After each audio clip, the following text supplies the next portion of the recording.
Présentement au studio Romarin, voici Fondrant.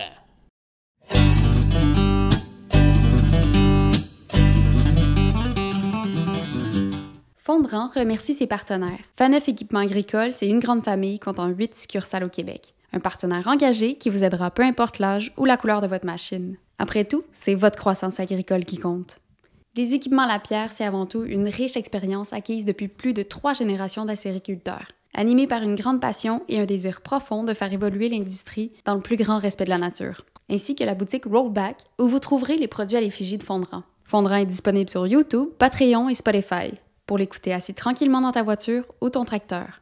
Bonne écoute! Salut les gars! Salut. Comment ils vont? Ça va bien, toi? Ben oui, ça va bien, merci. Gros invité aujourd'hui pour le podcast. Ouais. Pas pire. On s'est pratiqué là, pendant nos invités. On a reçu la présidente des agricultrices du Québec.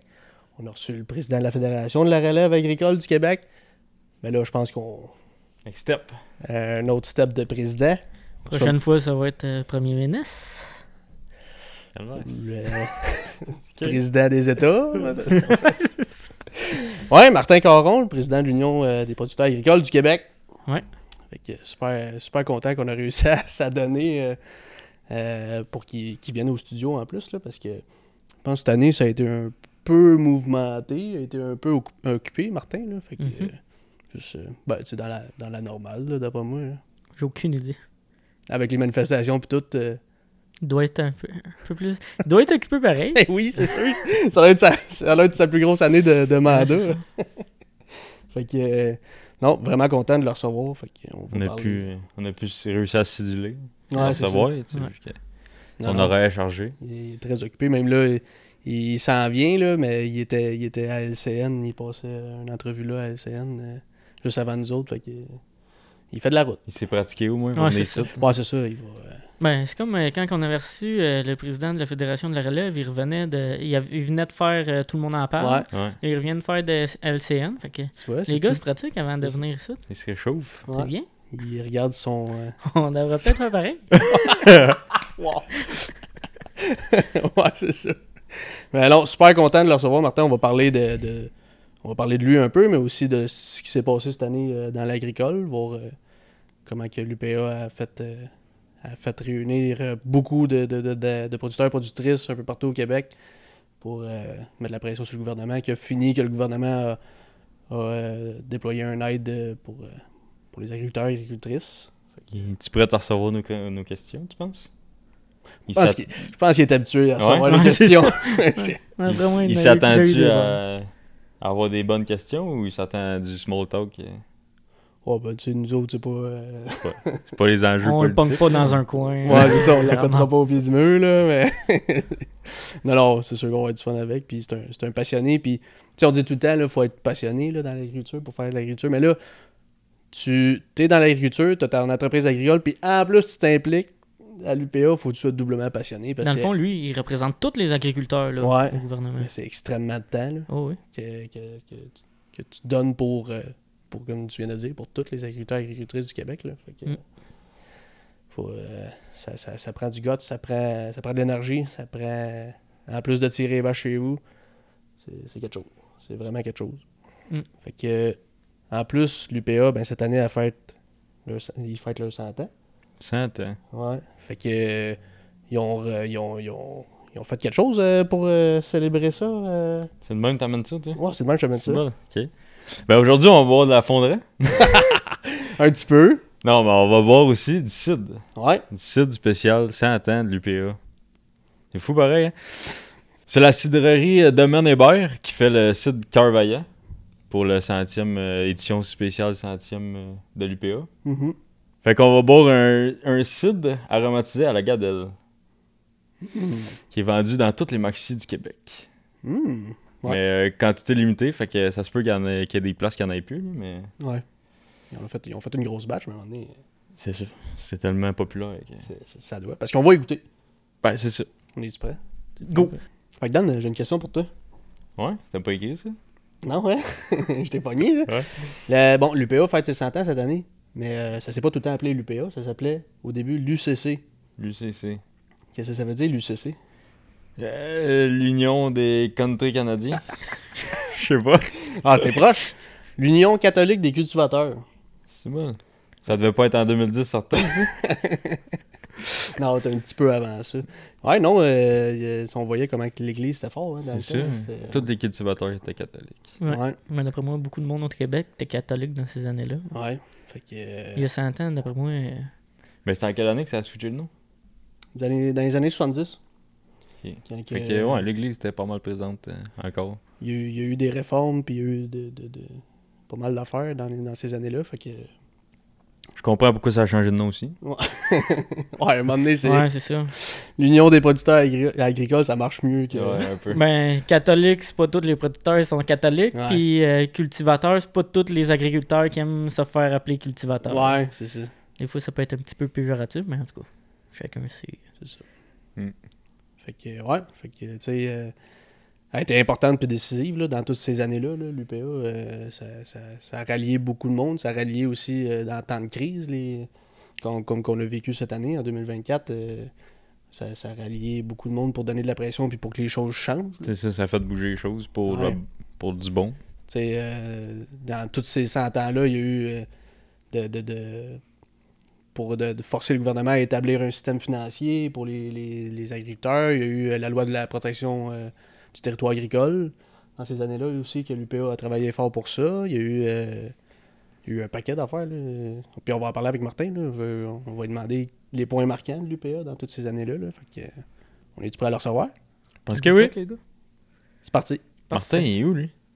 Ouais, il est où, Martin? Ben, Martin, on pouvait pas avoir deux Martins, sinon ça serait ben trop mêlé. Fait que, on lui a dit d'attendre dehors. OK. C'est bien logique. Fait que là, on reçoit à place Martin Caron, le président de l'UPA. On a Bienvenue, posé. Martin. Salut, Martin. Salut, Hey, en partant, on se voit ou on se tutoie? on va se tutoyer. OK, parfait. Je suis quand même encore jeune, puis j'ai été membre de la relève, même si ça fait quelques années. C'est bon. Ben, merci beaucoup d'être venu au studio pour faire un épisode avec nous autres. C'est vraiment apprécié, là, tout le chemin que tu fais pour venir. Là. Ben, ça fait plaisir. Vraiment, on s'était croisés dans une des manifs. Ouais, à dernièrement, Saint-Hyacinthe. à Saint-Hyacinthe, Ouais. entre autres. Non, c'est ça. C'est de trouver un temps pour se Ouais. donner tout le monde ensemble, mais vraiment content de te recevoir. Fait que si tu veux te présenter pour le monde qui écoute pas les nouvelles Ok. ou qui qui Ben, comprend pas ça. Martin Caron, je suis président général de l'UPA, mais avant toute chose, j'ai une ferme laitière de céréales à Louisville, à Mauricie. Je suis avec mon épouse Chantal Tourigny. J'ai mon garçon Marc-Antoine qui est sur la ferme avec moi. J'ai aussi une fille, ma fille Elisabeth, qui n'est pas sur la ferme avec moi, mais qui est plus, disons, sur d'autres projets qui travaillent, mais a quand même un projet agricole. Ça Ok. que, on regarde quelques petites affaires. Qui sait, un jour, elle sera peut-être agricultrice. Ceci étant dit, dans la ferme, ça assure naturellement vache laitière. On a des Austin Jersey. On a côté 250 hectares qu'on cultive à peu près. Là-dessus, on fait du maïs, du soya, du foin naturellement.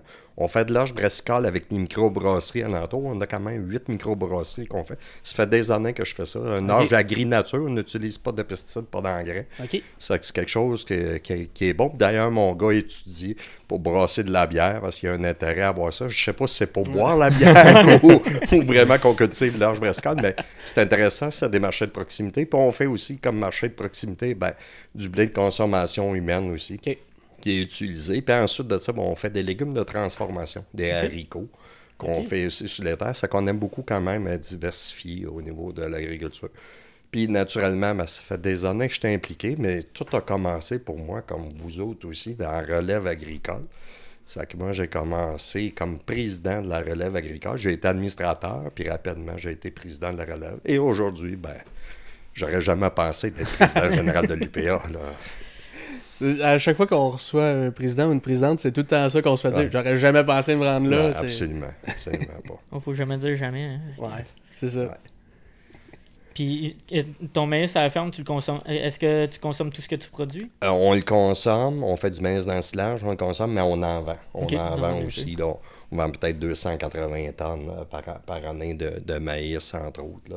Le soya, c'est tout vendu. Ça que, comme je disais, l'orge brassicole, c'est vraiment une microbrasserie. C'est un petit moulin qui est là pas bien loin, ça qu'on transforme avec lui. Puis naturellement, les légumes de transformation, mais c'est avec Norterra qu'on fait. Ça fait quelques années qu'on fait ça, puis j'aime ça parce que dans les rotations de culture, tu sais, quand tu vas avoir, exemple, de l'engrais vert ou des plantes à bris, ou même peut-être aller avec du blé d'automne, là. On n'a jamais trop essayé de blé d'automne, mais on va possiblement essayer d'en faire cette année. Là. On va commencer ça. Puis en plus de ça, je vous dirais, c'est qu'il y a de l'âge d'automne. Il y a quelques producteurs qui ont commencé ça. Ça aussi, ça m'intéresse peut-être d'essayer. Là, on m'a dit, ça, il commence peut-être un petit 10 hectares, là, peut-être pas trop gros la première année, mais il commence à avoir des cultivars. C'est intéressant parce que quand tu n'utilises pas, exemple, des pesticides ou d'autres intrants, ben il faut que tu t'occupes au niveau de toutes les mauvaises herbes. Ouais, c'est quand tu produis ça à l'automne, c'est le gain que tu peux faire, que ça pousse assez rapidement. Là. Sinon, ben, présentement, qu'est-ce que je fais? J'utilise des peignes. Je suis capable de comprendre nos producteurs bio, là, quand ils disent c'est tout l'ancrage, là, puis OK, là, c'est là, faut aller passer ton peigne ou ta houe. C'est pas demain. N'importe quoi. Non, c'est ça, là. Ça que, pour ça, moi, j'ai à peu près une vingtaine d'hectares là, que j'ai en âge brassicole, mais là, c'est quand même prenant. Il faut que tu suives ça de près. Là. Fertilises-tu un peu avec tes fumiers pour ton Oui, arbre? oui, puis c'est qu'on y va souvent sur des retours de soya. C'est qu'on a l'azote qui est directement là. Puis bien souvent, c'est qu'avant ça, ben, on a mis du fumier, entre autres. Là. C'est sûr qu'on utilise là-dessus. Là, par rapport à ça, parce qu'il faut préparer le terrain puis s'assurer que quand tu commences au printemps, soit tu fasses des faux semis ou, entre autres, il ne faut pas être trop de mauvaises herbes. L'autre aspect aussi, haricots de conserverie, j'ai resté surpris, mais je fais du semi-direct. Parce que chez nous, c'est ça, soit travail minimum ou semi-direct, ça colle l'automne. On ne travaille pas les sols. Le labo se fait des années. D'ailleurs, j'étais d'un premier dans ma région chez nous. Mais c'est beaucoup d'autres producteurs, entre autres, dans le coin de Sainte-Anne-de-la-Pérale, pour ne pas le nommer un M. Perrault qui faisait partie d'un club agro. Parce que j'ai été membre fondateur de mon club agro chez nous, mais qui nous amenait ça, là, de dire, essayez de ne pas labourer. Puis là, les premières années, les producteurs disaient, OK, ils ne labourent pas. Puis, c'est une autre gestion, là, mais là, on le voit à cette heure, travail minimum. Puis dans le semi-direct que je fais pour les haricots de conserverie aussi, parce que c'est un avantage, surtout cette année, puis qu'est-ce qu'on vit derrière-moi. On sait qu'on a eu un gros coup d'eau vendredi passé, le 9 août. Et là, regarde, je suis bien content d'avoir fait un semi-direct, parce que si j'avais travaillé, parce que les haricots, on va semer ça à peu près vers la fin juin. C'est sûr que si j'avais travaillé mon sol, ben là, ça serait vraiment de la boîte à surface, tandis que là, c'est un semi-direct, ça que l'eau a pénétré. Mais là, on a un enjeu de maladie fongique. Il y a un risque qu'il va falloir faire des arrosages là, pour les haricots. Là. Mais c'est un petit peu comme ça. Là. Je me suis beaucoup inspiré des producteurs bio. Là. Je ne suis pas producteur bio, mais en même temps, c'est de chercher l'expertise. Exactement. Matière organique, c'est quand même assez important au niveau de l'eau sol. Puis un des aspects aussi, puis c'est un gros enjeu qu'on a au Québec, compaction des sols. Ça, c'est un élément là, qu'il va falloir continuer à travailler très fort. Et l'autre aspect, pour éviter cette compaction des sols, je passe des petites ployes un peu en même temps. C'est pas mal sûr que les ministères écoutent aussi un petit peu, mais tout l'entretien des cours d'eau. Ça, c'est un des aspects. On l'a vécu avec le gros coup d'eau qu'on a eu, puis on le voit, là. Si l'eau ne sort pas de nos champs, ça a des impacts énormes. Puis bien souvent, ça a des impacts pour compacter ces sols-là. Quand ça reste humide, puis tu arrives avec la machinerie. Ou absolument, absolument. C'est pour ça. Puis c'est différent de l'Ouest canadien. Les terres qu'on a ici, on parle plus qu'on a de l'argile, terre-là, tandis que là-bas, c'est des sols sablonneux, tout ça. C'est différent. Ça qu'ici, la compaction est très importante. C'est notre type de sol. Ça, il faut travailler là-dessus. Il faut travailler où est l'entretien des cours d'eau. Il faut travailler aussi sur la pesanteur de nos machineries. Ça aussi, c'est un gros enjeu. On pense d'aller plus vite. Mais en même temps, on compacte nos sols. Là. Ça, c'est des choses comme ça là, qu'on regarde. Puis c'est avec mon garçon Marc-Antoine aussi au niveau de la ferme. Là. OK. Parce que Marc-Antoine veut prendre la relève. Bien, Marc-Antoine, il regarde, mais c'est plus le côté céréal qu'il regarde, le côté végétal. Côté laitier, il suit ça présentement. C'est lui qui fait la gestion. Mais j'ai eu quelqu'un qui est venu travailler chez nous pendant un petit peu plus qu'1 an. Puis que moi, c'était pour un transfert non apparenté. Puis je me disais à Marc-Antoine, mais si tu ne veux pas prendre le lait, peut-être le transférer à un jeune non apparenté qui veut faire ça. Ça, quelqu'un est venu, mais je dirais malheureux ou heureusement, il s'est trouvé une blonde qui avait déjà une ferme laitière. C'est comme ça que ça s'est résulté. Mais on continue la ferme laitière. Puis c'est sûr, moi j'ai encore une ouverture de dire, ben regarde, s'il y a une possibilité, là, peut-être un jeune, parce que ça, c'est peut-être un des gros enjeux qu'on pourra se parler aujourd'hui. Vous le vivez, vous aussi. Nos fermes ici au Québec, on a 40% des fermes qui n'ont pas de plan de relève. Ouais. C'est que ça, là, c'est quelque chose qu'il faut adresser, là, puis il faut commencer à se préparer, à trouver des solutions. Ouais. Puis quelqu'un m'avait déjà dit, entre autres dans une conférence au Saguenay-Lac-Saint-Jean, il avait dit, ben écoutez, on ne demande pas aux médecins, aux enfants des médecins pour être les futurs médecins. C'est vrai. On ne demandera pas à nos enfants d'être toujours les futurs producteurs. Ça va en prendre d'autres qui viennent de l'extérieur. C'est que si c'est ça, il faut trouver des façons de faire, puis avec tous les enjeux qu'on a, c'est sûr qu'il faut être capable de trouver ça, puis d'avoir des outils. D'ailleurs, il y a un comité qui avait été mis en place, là, qu'on avait demandé ça, puis qu'on va avoir un rapport qui va être fait au niveau du Conseil général de l'UPA, là, pour plancher là-dessus, là, parce que le prix des terres est élevé, tous les enjeux sont là. Mais... La valeur de l'entreprise, ça a monté extrêmement gros là, dans les dernières années. Là. Fait que, absolument. La ferme, elle vient-tu d'une génération où tu l'as acheté? Oui, ça, c'est une très bonne question, parce que je vais être bien honnête avec vous autres, là. Ça fait à peu près comme 2 ans que je viens de réaliser ça, que mes parents, c'était des non-apparentés, parce que mon père était le plus vieux de la famille. OK. C'est lui qui a dû quitter la ferme, qui a acheté une ferme d'un étranger, qui est pas loin de la ferme de mon grand-père. Que moi, c'est comme la 2e génération, mais je cultive quand même les terres de mon grand-père qui appartiennent à mon cousin par mon oncle à côté.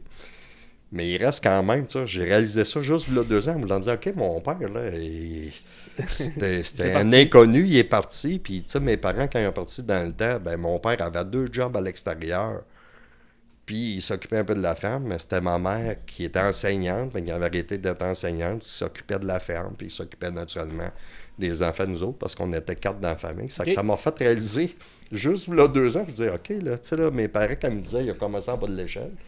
Puis quand on parlait du soutien pendant ce temps-là, ils ont un jour arrivé pour arrêter le travail, mon père a arrêté le travail à l'extérieur pour être capable de vivre la ferme.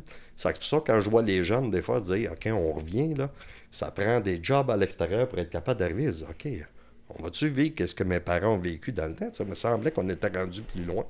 C'est pas ça, là. La question était vraiment pertinente. Puis, là, les gens vont dire, écoute, il vient d'allumer. Ben oui, je viens juste d'allumer. Dans des affaires, je suis plus vite, mais ça, c'est comme j'avais pas réalisé qu'est-ce qui se passait chez nous. Ouais, c'est ça. Mais ça va être de plus en plus courant, c'est ça, la relève non apparentée. Si on veut que l'agriculture se continue à cette quantité-là d'entreprises agricoles, il va falloir que... Oui, puis les entreprises agricoles, ça, si on se compare avec les États-Unis, exemple, les autres, au niveau canadien, le Québec, on s'est maintenu sur les dernières années. On est à peu près à 29 000 quelques pourcents, là, avec 29 600 entreprises agricoles. C'est qu'on a eu des augmentations. Ça a été dû au niveau de l'augmentation côté acéricole, entre autres. Okay. Ça, là, toutes les entailles qui ont été données, ça qu'il y a des entreprises qui étaient parties. Il y a quelques fermes de proximité aussi qui ont été parties. Mais 29 600 sur 137 000, on est à peu près à 21% des fermes du Canada, c'est 21%, c'est au Québec. Là. Oh, ouais. mais on se maintient. Mais il reste quand même, là, vous le savez, là, on a des enjeux financièrement. Même si on a des programmes qui sont là pour aider la relève, ces programmes-là n'ont pas été actualisés depuis des années et des années. Il faudrait qu'ils soient actualisés. Puis, on va se le dire, là, il va falloir qu'on ait un programme pour favoriser puis prioriser la relève. Là. Ouais. Parce que quand c'est le temps des terres agricoles qui sont à vendre, il n'y a pas un jeune sur une valeur économique qui est capable de payer ça puis de rentabiliser ça. Là. Moi-même, chez nous, là, on a regardé des terres se vendre dernièrement, puis tu essaies de faire tes calculs. Il n'y a pas aucun calcul. Il n'y a rien de rentable. Ça ne marche pas. Il faut trouver d'autres outils, puis il faut éviter aussi. Puis ça, M. Lamontagne, a fait une consultation par rapport aux terres agricoles. Ça va être intéressant de voir jusqu'où qu'on va aller là-dedans sur l'accessibilité qu'on donne aux jeunes pour que ces terres-là soient accessibles, puis de sortir le côté spéculation des terres agricoles.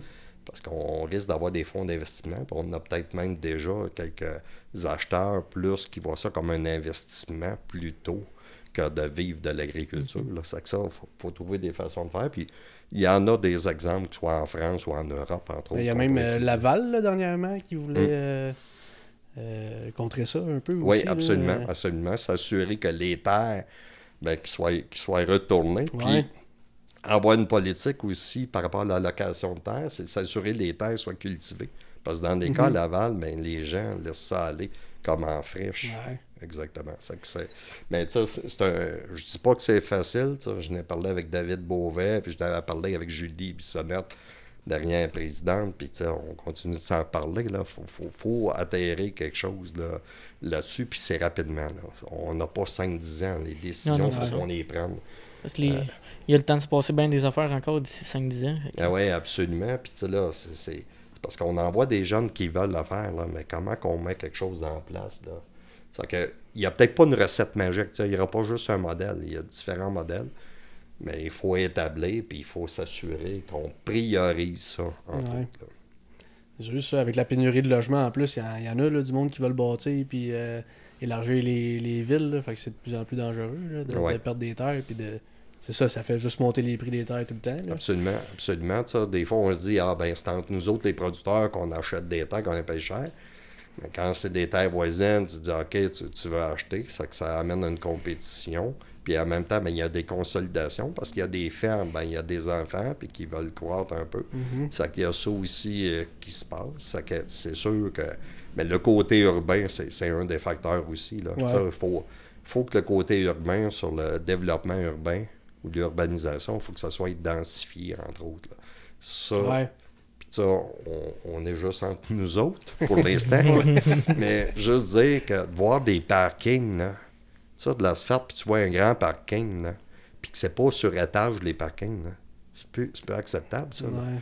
Nos terres sont assez, tu sais, là, ça prend des parkings multi-étages, plus petits, là, pour éviter d'empiéter. Parce que ça, je donne un exemple comme ça, mais les édifices aussi, c'est la même chose. C'est qu'il faut trouver une façon de faire, entre autres, pour diminuer cette pression-là de l'urbanisation. Il y a bien des villes que ça a été limité, les hauteurs de tours aussi, puis il y a peut-être ça à voir aussi, là, qu'à un moment donné... Oui, absolument, avoir ça, puis entre autres, d'avoir une planification par rapport à ces schémas d'aménagement-là. Ouais. Puis, juste peut-être une donnée qu'il faut dire aux gens, on parle souvent de moins de 2% des terres qu'on cultive ici au Québec. Je vous mets un autre ratio pour les gens, là. C'est 0,24 hectares par habitant ici au Québec. On est le plus bas taux en Amérique. Okay. Ça veut dire par les habitants, on a à peu près un petit peu plus que 8,5 millions de population ici au Québec. Mais par rapport à notre ancrage, on est le plus bas taux. Ça qu'on parle du garde-manger, là, par rapport au potentiel de la population, on est le plus bas, là. Là. C'est que l'Ontario, c'est beaucoup plus élevé que ça, puis le reste du Canada aussi, c'est beaucoup plus élevé, là.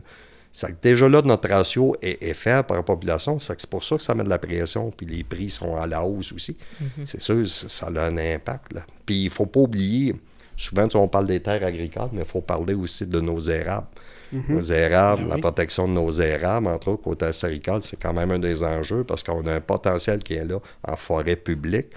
Puis des fois, le gouvernement a tendance à laisser aller l'industrie pour aller chercher ce bois-là parce qu'il est plus proche des usines.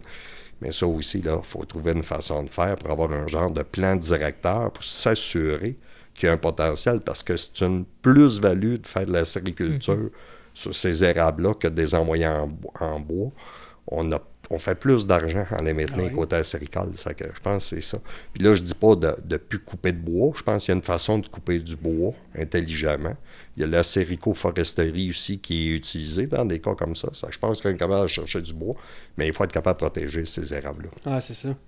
Puis, exactement. Comme tu dis, c'est au fil des ans. Là, c'est bien plus payant de garder nos érables. Puis, non, c'est important. Puis c'est notre or, là, le sirop d'érable au Québec. On est des leaders, puis même si on a eu un record, c'était 238 millions de livres, il reste quand même, là, il y a du potentiel de développement des marchés. Puis on voit, on vient de sortir des Olympiques, combien de gens prennent. Entre autres, on a une médaillée du Bas-Saint-Laurent qui prend, mais il y a plusieurs athlètes. Bon. Je pense que c'est un côté sucre, puis tous les bienfaits au niveau du sirop d'érable, exactement. Puis on a différents autres produits là, ici au Québec qu'on se doit de se faire une fierté. On peut parler des canneberges, les bleuets aussi sauvages. Ça, on est d'un leader au niveau des produits qu'on vend. On dirait que tu as les deux mains dedans. Ça fait combien de temps tu travailles pour l'UPA? Écoute, c'est sûr qu'au niveau provincial, j'ai fait 2 mandats de vice-président, 2e vice-président, 1er vice-président, c'est que j'ai eu 2 mandats, donc j'ai fait 8 ans comme vice-président. Et là, je suis arrivé président, ça fait 2 ans et demi là, que je suis président. Okay. C'est sûr que les dossiers, mais c'est là, on vous amène l'information aujourd'hui, là, mais on a plein de professionnels et de permanents qui travaillent avec nous autres. Puis on a une équipe de collaboration, comme aujourd'hui, je parlais avec Catherine Lefebvre des maraîchers, les enjeux qu'elle a avec les coups d'eau, Christian Verbeck, différentes régions aussi, Sébastien Vachon au niveau du bovin aussi, qui a d'autres enjeux. C'est que là, on s'échange, on a beaucoup d'expertise là-dessus. C'est ça qui fait notre richesse ici au Québec, parce que quand on voit que ce soit au niveau canadien puis même international, on est reconnu. Puis du côté international, on est reconnu, c'est avec l'UPA-DI ici, Développement international. On fêtait l'année passée 40 ans. Ah, c'est ça. Aujourd'hui, on est le 100e au niveau de l'UPA, mais toute cette portion-là de développement international nous amène à être présent au niveau des COP sur l'environnement, sur la biodiversité. C'est qu'on est quand même unique en son genre, puis les autres provinces, quand ils nous regardent aller, ils disent « OK, vous autres, vous travaillez vraiment collectivement. Parce que l'UPA-DI, c'est d'amener l'expertise carrément ailleurs dans des pays sous-développés, bien souvent. Là. Il y a une partie d'amener ça, l'expertise, puis en même temps, en contre-échange, entre autres, c'est qu'on ramène une expertise en lien avec le côté environnement et biodiversité. Okay. Présentement, on parle de projets de durabilité. Et là, l'OMA nous reconnaît, la FAO nous reconnaît aussi en lien avec ça. C'est qu'au niveau des Nations unies, ils voient qu'en tant que UPA, avec notre volet UPA-DI, on est capable de faire ça. Puis ça nous amène ici des projets, que ce soit avec l'Agriculture agroalimentaire Canada. On a les laboratoires vivants qui sont développés ici. C'est qu'il y a une expertise qui est développée, mais je fais juste vous dire, c'est pas tout moi qui connais ça, là. Mais on a toute une équipe, puis on s'échange cette information-là. C'est une belle richesse qu'on a, puis la diversité, là, c'est la plus grande richesse qu'on a ici au Québec. Différents modèles, puis je sais pas vous autres, mais moi, des fois, je me fais interpeller. Les petits producteurs ou les gros producteurs, les modèles sont tous là. C'est ça qui fait notre richesse. Là. On n'est pas obligé de choisir sur un modèle bien précis.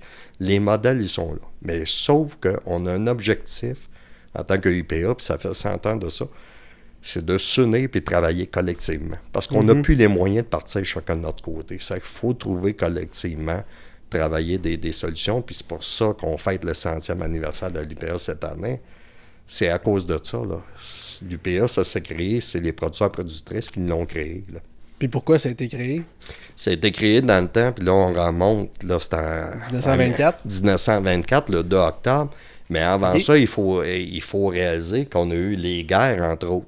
Oui. C'est que si vous avez vu le film Habiter la Terre, ça le dit, les 2 guerres, la Première Guerre mondiale et la Deuxième, l'agriculture a contribué à amener de l'alimentation à nos alliés au niveau de l'Europe, tout ça pour aider. Là, ça l'a créé qu'il fallait produire. Là. Il fallait produire ici au Québec. Mais quand les guerres sont arrêtées, là, la production est arrivée là. Puis là, on n'avait pas de prix, entre autres, pour nos denrées. Il y avait du surplus, dans le fond. Du surplus. Puis là, il y a eu comme une crise aussi qui est arrivée. C'est que là, ça l'a brassé un peu les affaires. Mais là, les producteurs n'arrivaient pas. Là. C'est de là qu'ils ont décidé de s'unir pour éviter de subir. Parce qu'ils subissaient, entre autres, tous les coûts durs que les gens ne payaient pas pour les prix.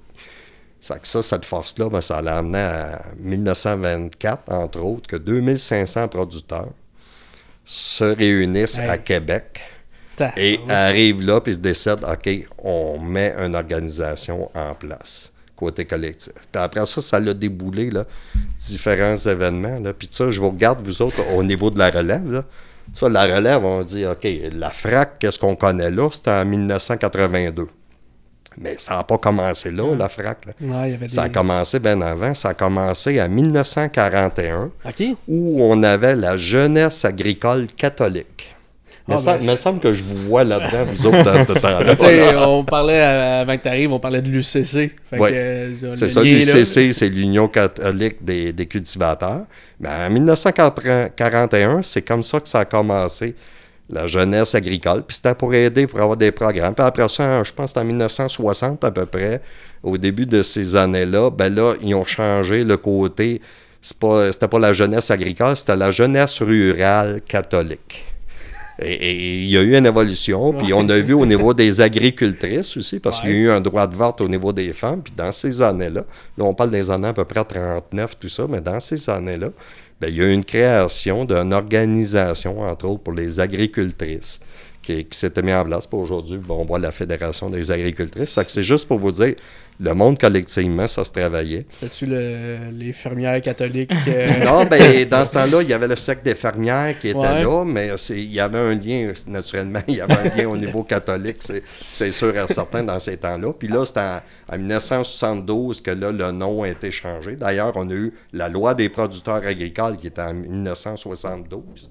Et là, c'est là qu'on a changé de nom aussi, parce que là, vous comprenez, dans ces époques-là, à un moment donné, on sortirait un petit peu plus de la religion. C'est que là, il y a eu la décision d'y aller avec l'Union des producteurs agricoles. Puis avant ça, bien, il y a eu d'autres choses aussi. Il faut penser aussi en 1945, l'électrification, quand ça a commencé, là, bien, naturellement, c'était des compagnies privées qui vendaient l'électricité. Ça, côté rural, on oublie ça, ça n'allait pas là pantoute, là.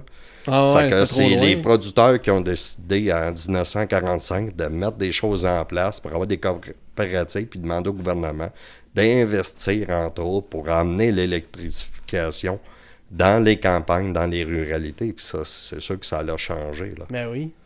Ça, c'est des bouts d'histoire comme ça qu'il faut se rappeler, puis de la mise en marché collective qu'on parle, tu sais, là.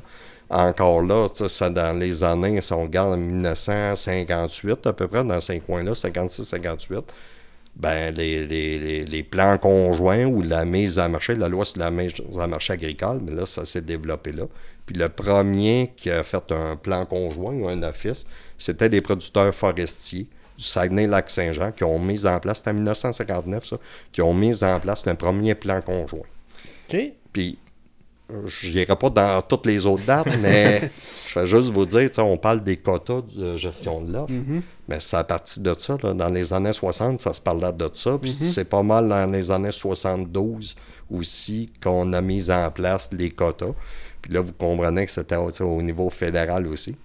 Mais ça avait fait des demandes.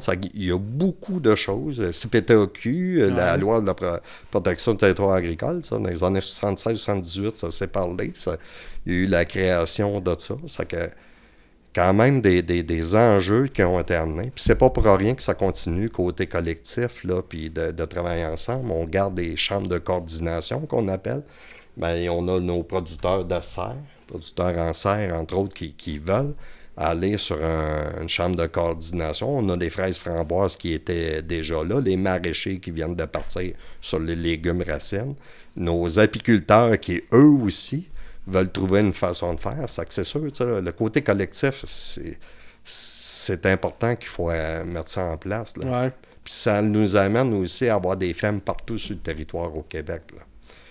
C'est ça, les gens ne réalisent pas, là, mais là, sur les façons de faire au niveau collectif ou dans le lait, ben, si on se répartit, ou même dans le port, la mise en marché, là, si on n'a pas ça, ben, chacun payerait le transport. Ça que vous comprenez, les usines de transformation qui sont centrées, il n'y aura pas des producteurs si loin que ça. D'ailleurs, au niveau de l'Europe, quand ils ont décidé d'enlever quota, ben, c'est ça que ça a fait. Là. Ouais. Les producteurs sont restés, c'est ceux qui étaient très proches des usines de transformation. C'est que ça, c'est quand même une richesse qu'on continue, là, puis il faut les réaliser, malgré qu'on a quand même des enjeux, puis je sais qu'au niveau de nos régions, on parle des régions périphériques, peut-être un petit peu plus éloignées, il reste quand même, il y a des coûts de transport un petit peu plus élevés, il faut trouver une façon de faire, là, pour aider ces entreprises-là, là, parce qu'il y a du démarrage, puis il y a un grand potentiel qui est là.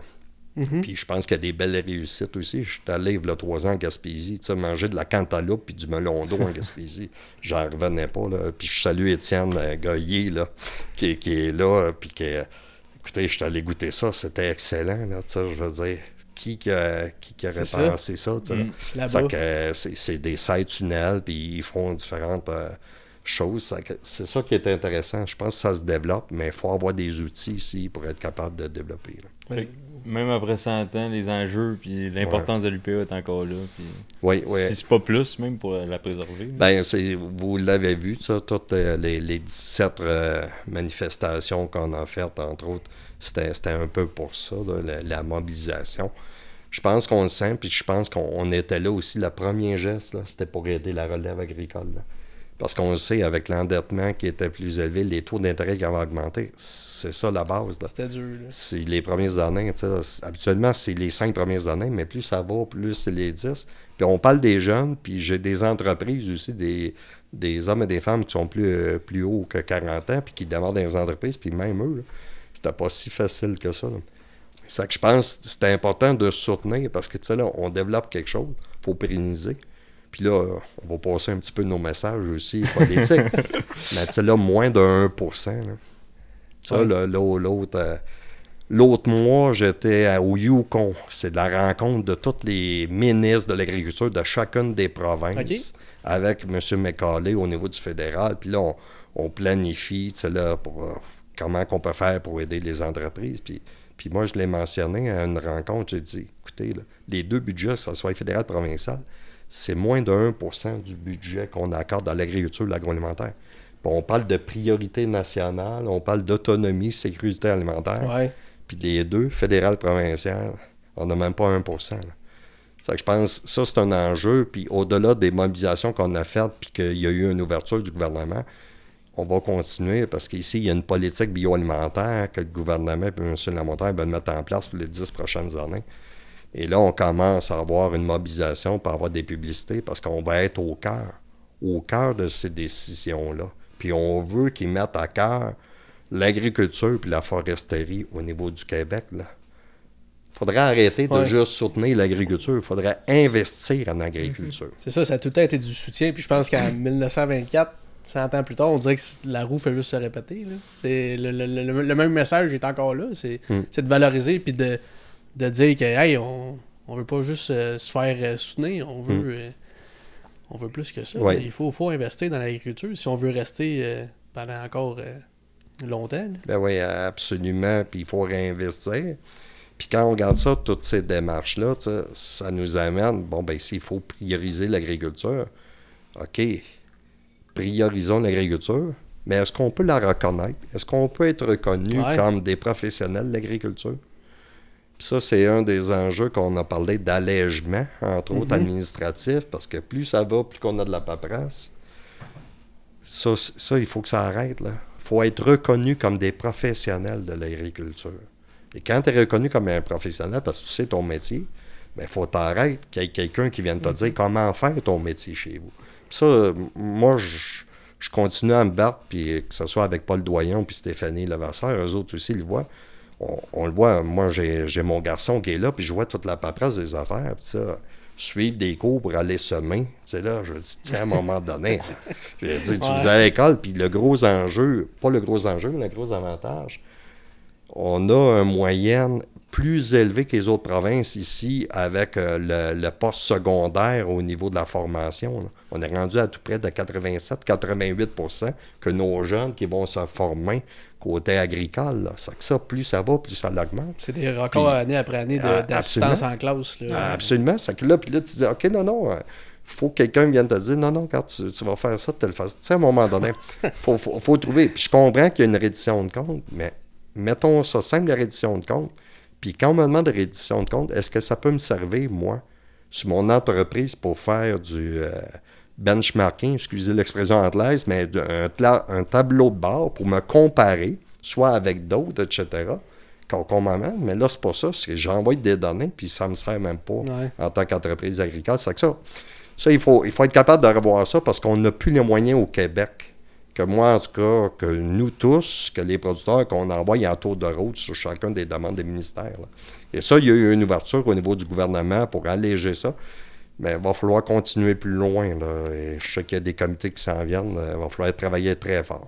Ouais. C'est plus au Québec qu'on voit ça que dans les autres provinces du Canada ou c'est pas mal. Je dirais qu'il y a une mouvance de pro-environnemental puis tout, mais c'est ça. On dirait, c'est pas. Est-ce que ça l'aide ou est-ce que ça nuit? T'sais, ça devrait être la première chose à se demander. Ça l'aide-tu ou ça nuit là, les producteurs? À votre question, c'est sûr, si je regarde les autres provinces, c'est bien différent. Qu'est-ce qu'on vit ici au niveau du Québec? C'est sûr, les demandes sociétales sont là ici. Les consommateurs sont là, les citoyens en demandent. Ça, il y a un petit bout, OK, tu demandes, mais est-ce que tu veux payer le prix? Ça, c'est un autre élément. Puis après ça, c'est de voir le ministère, comment qu'on peut diminuer. Parce que, tu sais, les demandes sont là, mais si je suis obligé de remplir différents formulaires, c'est là, puis c'est les mêmes questions qu'on me pose. À un moment donné, c'est ça, là. C'est ça qui est trop, là. Mais ici, là, au Québec, on a fait une petite évaluation, là. Les producteurs et productrices, là, durant une année, tu passes au moins 2 mois dans la paperasse. Ça, sur tes 12 mois, tu travailles, tu as 2 mois, là, c'est juste remplir la paperasse que tu as à faire. Là. Puis plus ça va, ben plus qu'on t'en demande, puis plus ça l'augmente. Puis si tu n'as pas de temps de le faire, ben tu engages des professionnels. Puis malheureusement, ces professionnels-là, on peut parler des agronomes, on peut parler des ingénieurs ou des biologistes, ben, on aimerait mieux les avoir dans nos champs, sur nos fermes, pour nous aider à avoir de la croissance, puis à faire face aux changements climatiques, à lutter contre les changements climatiques, plutôt qu'à remplir un document qui amène une base de données au niveau du gouvernement, mais que nous, ça ne nous sert pas. C'est que ça, il y a un changement, puis on le levait en Europe aussi, le ras-le-bol qui était en Europe, c'était un peu ça aussi, on remet des conditions, mais... OK, y a-tu quelqu'un qui se soucie que nous autres, on veut vivre, là? Là on veut pas survivre, là. On voudrait juste vivre, là, puis que je sois reconnu, puis, tu sais, là, je fais juste vous dire, aujourd'hui, j'étais avec des journalistes, là. Je leur montre un champ de blé, ça qu'ils ne savaient pas que c'était un champ de blé, un champ d'haricots. Puis là, je les explique comment, tu sais, qu'avec le blé, comment je peux voir s'il est prêt, mais tu sais, les personnes, il y avait une trentaine d'années, mais ils n'avaient jamais su ça, là.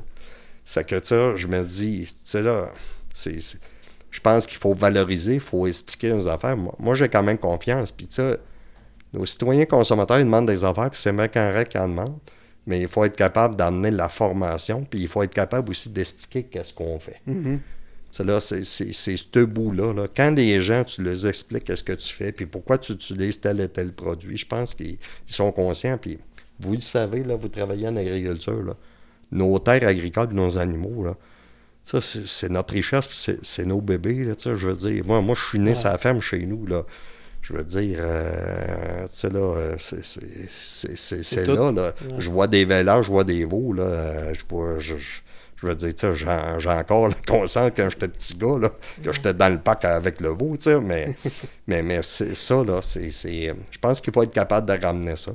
Puis il va falloir continuer à passer le message. Puis d'ailleurs, c'est pour ça que on continue une mobilisation pour la prochaine politique bioalimentaire, puis qu'on va expliquer aux gens, regardez, placez-nous au cœur des décisions. Il faut être reconnus comme des professionnels, là. Tu sais, là. Des fois, c'est un peu ça le problème, je pense que c'est Alex qui avait dit ça, c'est beaucoup du monde qui savent pas de quoi ils parlent, qui nous imposent ces réglementations-là. Oui, tu as absolument raison, puis il y a un terme que j'utilise, c'est que nous, les producteurs, c'est qu'on habite le territoire. Bien souvent, on nous fait porter le chapeau et dire « Ah, il occupe le territoire ». Occuper, c'est comme juste en attendant. Quand tu habites, là, c'est que tu crées de la richesse. Parce que la terre agricole que moi, je veux transférer à mon garçon, mais je veux qu'elle soit en santé, là. Puis même à ça, si je veux qu'elle soit productive, il faut que je continue, puis mes animaux aussi. Puis habiter la terre, là, mais c'est au niveau de la communauté, là. Ça, nous, vendredi, avec le gros coup d'eau, là, on a eu plein de monde qui a appelé chez nous parce qu'on est collé sur les voisins qui avaient besoin d'eau parce qu'on a manqué d'eau. En plus d'avoir une pluie diluvienne, on manquait d'eau pour les animaux. Puis des gens là, viennent nous voir. C'est comme un contact direct là, parce que la ferme est là, puis ça fait des années qu'ils voient le nom et qu'ils nous connaissent. Là. Mais là, ils viennent voir pour des pompes, peu importe. Là, là, on habite le territoire, là, puis on crée le paysage, puis les gens ils trouvent ça beau. Là, aujourd'hui, c'est ça. Les gens, tu sais, voient le maïs, voient le soya, voient les autres. Quand tu leur expliques ça, puis là, tu sais, ils sont contents de voir ça, puis que tu leur expliques, là. Mais en même temps, c'est ce côté-là, je pense, au niveau du gouvernement. Tu sais, à ta question, tu sais, on peut plus laisser les gouvernements légiférer sur des perceptions. Il faut légiférer, mais il faut former. Quand est-ce qu'on va avoir des cours, tu sais, là, au niveau de l'éducation dans nos écoles, sur l'agriculture, puis l'agroalimentaire, puis la priorité nationale? Qu'on ramène ça, puis dire, regardez, là, c'est les gens qui nous nourrissent. Là. Ça, c'est une base, là. Que ça revienne aux écoles primaires, secondaires. Qu'est-ce que c'est l'agriculture? Absolument. Je pense que c'est une des demandes qu'on a faites aussi. Puis par rapport aux produits qu'on fait, il y a un côté de la santé aussi, là, avec les produits qu'on consomme, parce qu'on a des exigences ici, c'est bien correct. Mais en même temps, il faut arrêter de faire entrer des autres produits qui n'ont pas les mêmes exigences, puis qui arrivent avec des prix plus bas, puis qu'on laisse aller parce qu'ils n'ont pas les mêmes normes sociétales, que ce soit au niveau des travailleurs, etc. C'est juste du dumping, puis... C'est ça. Je vais terminer là-dessus, là. Il y a un mot, là. C'est bien correct. Ben, quand je dis je termine, là, ce point-là. Mais, regardez, là, ça prend de la cohérence. Ouais. La cohérence, il faut qu'elle soit là face au gouvernement aussi. Si le gouvernement, là, est fier des producteurs et dit « Oui, quand vous êtes des professionnels, ben, regarde. » Au niveau le côté légiste, tout ça, les règlements, ben, il faut faire en sorte que c'est ça. Puis on reconnaît. Puis ça va donner un signal à la population. Non, les producteurs, regarde, ils savent qu'est-ce qu'ils font. On leur a mis des objectifs. Je pense que les objectifs, vous les voyez, là. On parle de changement climatique, tout ça. Mais il faut avoir cette cohérence-là. Là. C'est parce que nous autres, sinon, on s'y perd. Là. Ça, le monde municipal nous demande quelque chose. Là, une contrainte, après ça, j'ai le provincial, j'ai le fédéral, où c'est que ça va arrêter, là? Puis pourtant, on me dit que quand je me suis formé, ben, c'était comme ça qu'il fallait faire l'agriculture, tu sais. Fait que je pense que c'est l'aspect d'incohérence, c'est ça qui crée la frustration. 2 poids, 2 mesures aussi, par rapport à d'autres secteurs, mais là, je rentrais pas dans ces dossiers-là, mais il y a d'autres secteurs, tu sais, c'est pas les mêmes choses. On leur en laisse pas mal aller comparativement à l'agriculture. C'est comme on est surveillé 24 heures sur 24 avec des cartes satellites. Là. Non, mais tu sais, au début de la saison, nous autres, on a reçu Mathieu Rouleau de École au Champ. Le programme, il est tout monté, il est déjà tout fait pour implanter dans les écoles primaires, dans les écoles secondaires, pour parler de l'agriculture, pour que les jeunes y apprennent c'est quoi, qui se reconnectent avec l'agriculture. Puis je le disais quand on a reçu Mathieu, justement, je disais, ce monde-là, ils vont grandir, puis à un moment donné, ils vont s'impliquer dans n'importe quel organisme ou même devenir, s'en aller vers le gouvernement, mais la personne qui est consciente de ce qui se passe dans l'agriculture, une fois qu'elle est rendue au gouvernement, ben, elle va savoir qu'est-ce qui se passe pour vrai, puis ça va être différent rendu là, tu sais, elle va dire, mais non, on peut pas faire ça de même, parce qu'il y a telle contrainte, il y a telle affaire, fait que... Je pense dans les zones humides, tout ça, tu sais, là, quand on dit que les gens qui habitent le territoire, ils savent comment ça se passe. Les gens adaptent le pratique agricole, mais quand on arrive par acheter et qu'on dit non, vous allez vous tasser, puis ils en ont vu d'autres. Là. Ouais. Ça qu'il faut les mettre en contribution. Pour ça, c'est intéressant, le laboratoire vivant par rapport à ça, entre autres, ça met qu'on reconnaît que le producteur il a une expertise, puis on s'en sert au même niveau qu'un chercheur, qu'un conseiller. Ça que ça, c'est pour ça que nos producteurs aiment ça travailler avec ça. Vraiment. On a nommé tout à l'heure quelques événements marquants dans l'histoire de l'UPA. Peux-tu nous en nommer d'autres qui ont été marquants? C'est sûr que il y a la création de la financière agricole aussi, qui font parler d'un 1998 de mémoire. Ça aussi, c'est de se créer un outil, entre autres. Parce que si on regarde par rapport aux autres provinces, il n'y a peut-être pas cet outil-là. Malgré qu'à l'occasion, avec la financière, qu'on dit qu'il y a des choses à actualiser.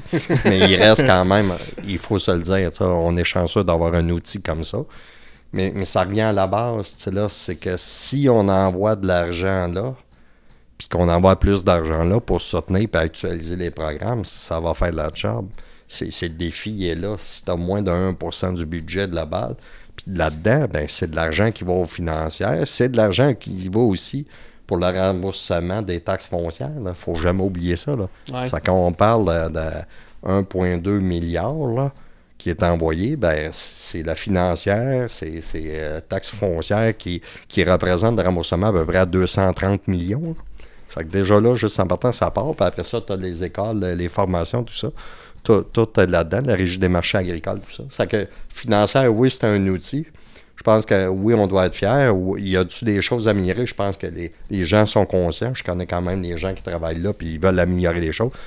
Mais il faut être capable qu'on leur donne les moyens aussi. Que ce soit ressources humaines ou ressources financières. C'est pour ça qu'il faut être capable d'augmenter le budget.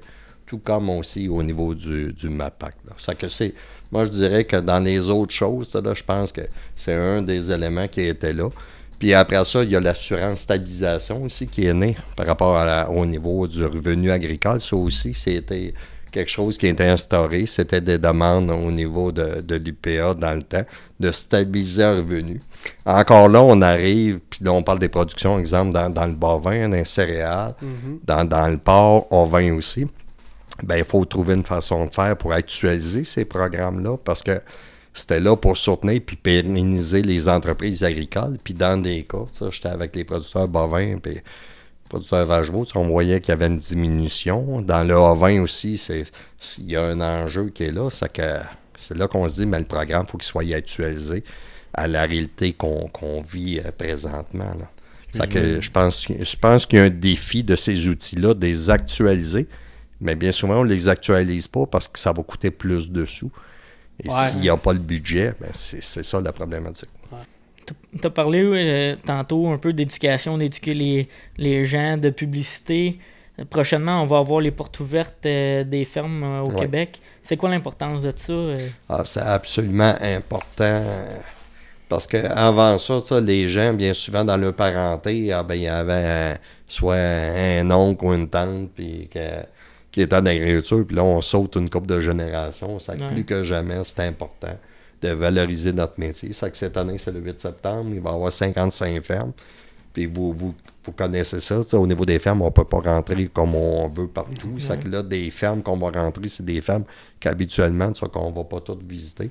Ça qu'il faut continuer. Il faut continuer à valoriser, à expliquer notre métier, entre autres, les défis, les enjeux, les produits, où c'est qu'on fait. Tout aussi de la collaboration qu'on a aussi avec les partenaires. Puis à ça, cette année, on a gagné un prix avec notre application Mangeons local. L'application Mangeons local, c'est géoréférencé, c'est plus de 1600 points de vente ou de ferme. Il y a toute la petite histoire aussi des entreprises. Ça permet beaucoup parce que c'est un prix qu'on a eu sur le gala Dux, entre autres, qui nous a remis ce prix-là cette année. Puis ça fait du chemin parce qu'on a rentré aussi des microbrasseries qui utilisaient l'âge brassicole. On a rentré des restaurants qui prenaient 50% et plus. C'est que je pense que c'est intéressant, il faut continuer. Puis quand je parle de projet de société, là, c'est ça, là, c'est comment qu'on peut aller les chercher. On parle beaucoup de système alimentaire territorial, les SAP qu'on parle. On parle de plus en plus de ça, des marchés de proximité, nos marchés publics. On vient de sortir de la semaine des marchés publics. Il y a une croissance qui est là. Il faut tout amener ces outils-là pour valoriser notre production agricole puis la transformation. Puis on est chanceux ici au Québec, on transforme quand même beaucoup de choses. Si je compare à d'autres provinces de l'Ouest, où ils ont des grains, tout ça, mais ils transforment moins. Mais ici, au Québec, on transforme beaucoup. C'est que la valorisation, c'est important. Puis tantôt, ça, vous l'avez mentionné aussi, l'éducation. L'éducation au niveau des écoles. On travaille avec Jean-François Archambault aussi, qui est là pour la tablée des chefs, puis avec les écoles. Ça aussi, là, il y a des choses aussi qu'on travaille avec lui pour faire connaître, parce que oui, les produits, mais il faut que les gens aussi cuisinent. Ça aussi, là, je pense qu'il y a de l'intérêt à avoir un bon partenariat avec tout le monde. Vraiment. Non, puis c'est de l'implication là, pour les fermes qui reçoivent. Là. Les portes ouvertes, là, c'est une semaine de préparation, eux autres. Là, puis même des fois plus, là, mais c'est une grosse semaine avant de recevoir le monde. Là, moi, je leur lève mon chapeau, là, ceux qui préparent ça, là, parce que une étape à vache, là, bon, il y a le côté biosécurité qui est très important, puis juste laver l'étable, préparer l'extérieur, le parking, là, il va-tu mouiller, il va-tu pas mouiller, c'est quelque chose. Toutes les bénévoles aussi qu'il faut qui aident les producteurs, parce que quand tu reçois plusieurs personnes, puis d'ailleurs, cette année, qu'est-ce qu'on fait de spécial? C'est qu'il va y avoir deux fermes proches dans Montréal. OK. Puis 2 fermes dans Québec aussi, le côté urbain, parce qu'on on veut amener les gens du côté urbain aussi, Ouais. leur expliquer là-dessus, parce que des fois, les gens se déplacent un peu moins. Ouais. Ça qu'en faisant ça, ben, on va chercher une clientèle aussi qu'on doit expliquer. Là. Puis, je dois mentionner aussi, ça, parce qu'on disait les portes ouvertes, c'est intéressant, mais il y a plusieurs fédérations ici qui font des petites chroniques, le vrai du faux ou le faux du vrai, tu sais, là. C'est que les gens expliquent, je sais que dans le bovin, ils font ça pour expliquer aux gens, tu sais, là, la façon que le bœuf est produit. D'ailleurs, on voit des annonces, là, comment que le bœuf est fait ici. C'est que je pense de plus en plus, il faut être conscient qu'il faut faire la publicité de ce côté-là. Puis on travaille très fort. Ouais, ben on a parti ça fort avec Martin Caron. On a parlé de pas mal de sujets. On va faire 2 parties avec Martin Caron parce qu'on a discuté avec lui pendant 3 heures de temps. On va s'aligner, nous autres, vers notre segment Patreon. Donc, comme à chaque fin d'épisode, on veut remercier nos partenaires, les équipements Faneuf, les équipements Lapierre. On veut remercier aussi Rollback. Si vous voulez vous procurer du linge à l'effigie de Fondrant, allez sur le site de Rollback. Il y a une section faite pour Fondrant, avoir du beau linge qu'on a en ce moment, pour l'automne qui s'en vient, avoir des beaux cotons wattés. Sinon, ben aussi, il y a pour notre bière, la bière Fondrant, si vous voulez vous en procurer, allez chez Benjamin, à la Récolte des Cantons, à Bromont, sur la 139. Une super de bonne bière, toujours disponible. Puis sinon, ben, je veux vous remercier, vous, les auditeurs, d'être présents à chaque épisode, d'écouter, de partager, de commenter, d'aimer. De vous abonner aussi. N'oubliez pas de vous abonner, c'est vraiment important pour nous autres. Puis en tout cas, on veut vous remercier d'être là épisode après épisode. Je veux remercier le monde au studio aussi. On le fait pas assez souvent, je trouve, mais je veux remercier ma soeur Marianne qui est en arrière des caméras, qui s'occupe du montage. Je veux remercier les gars aussi, Dan, Martin, Alex, qui viennent animer avec moi pour mettre de la vie dans ce podcast-là. Je veux remercier tous les invités qu'on a eus. Je vais prendre le temps de dire que c'est vraiment agréable. Le monde, ils participent, ils veulent venir au podcast. Regardez, Martin Caron, il voulait vraiment venir ici, il voulait venir au studio, il voulait venir passer du temps avec nous autres. Donc, l'épisode se poursuit pour nos membres Be a Farmer. Si vous êtes intéressé de vous inscrire, devenir membre sur notre Patreon, nous supporter, ça va nous faire vraiment chaud au cœur. Il y a du contenu exclusif à chaque épisode. C'est sur le site Patreon. Vous écrivez Patreon/Fondrant. Vous allez tomber tout de suite sur notre page. Ça va être c'est facile à suivre. Puis vous allez avoir droit à du contenu exclusif. Je vous remercie d'avoir écouté l'épisode. Puis on se dit à la prochaine. Fait que bienvenue au Patreon, Be a Farmer. On va continuer avec Martin. Diviser le monopole syndical de l'UPA, tu sais, ça serait bénéfique pour l'agriculture puis tout. Qu'est-ce qu'on a gagné là, à se diviser ensemble? Tu sais, là, bien souvent, on dit « Ah, vous autres, l'UPA. Ouais. » Puis moi, je dis tout le temps « OK, mais là, vous pensez que c'est juste moi, l'UPA? » Il y a des petits producteurs dans le maraîcher biologique qui sont très spécialisés, qui ne se reconnaissent pas dans l'UPA. Y aurait-tu place à une restructuration pour concentrer ça, je sais pas? Oui. Non, ben je ris un peu parce que c'est sûr que je me fais dire souvent ça. Parce que moi je vais le dire pour moi, là. Mais si j'avais des jeunes enfants, là, puis avec le taux d'implication que j'ai là, je suis pas sûr que mon épouse et mes enfants, ça serait là, encore chez nous. Là.